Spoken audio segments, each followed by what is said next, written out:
ഭയങ്കര സന്തോഷം ഇവിടെ നിൽക്കുമ്പോൾ. കാരണം കഴിഞ്ഞ വർഷം ഏതാണ്ട് ഇതേ സമയത്ത് ഞങ്ങളിവിടെ ഒരു പ്രൊമോഷന്റെ ഭാഗമായിട്ട് വന്നിട്ടുണ്ടായി, ഞാനും ശ്യാമൊക്കെ. പ്രേമലു ആയിരുന്നു അത്. ആ സിനിമ അന്ന് ഇവിടെ വന്നിരിക്കുമ്പോൾ അത് ഏതൊരു ലെവലിലേക്ക് പോകുമെന്ന് അറിയില്ലായിരുന്നു. പക്ഷെ ഇപ്പൊ ഇവിടെ വന്ന് നിൽക്കുമ്പോൾ എൻ്റെ ശരിക്കുള്ള പേരെല്ലാവരും വിളിക്കുന്നത് അമൽ ഡേവിസ് എന്നാണ്. അതിന് ഭയങ്കര സന്തോഷമുണ്ട്. Thank you.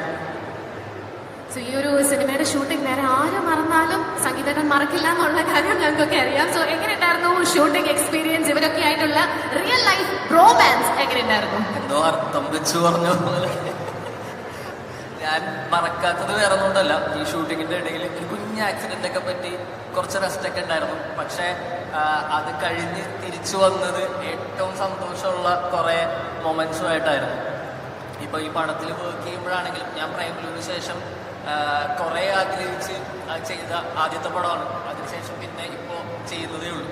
അപ്പം അത്രയും സ്പെഷ്യലായിട്ട് അനുജേട്ടൻ കഥ പറഞ്ഞപ്പോൾ തന്നെ ചെയ്യണമെന്ന് ഭയങ്കര ആഗ്രഹം തോന്നിയ ക്യാരക്ടറുമായിരുന്നു സിനിമയുമായിരുന്നു.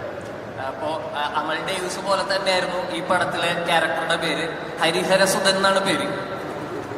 അപ്പോൾ ഈ പേരും വിളിപ്പേരായി മാറട്ടെ.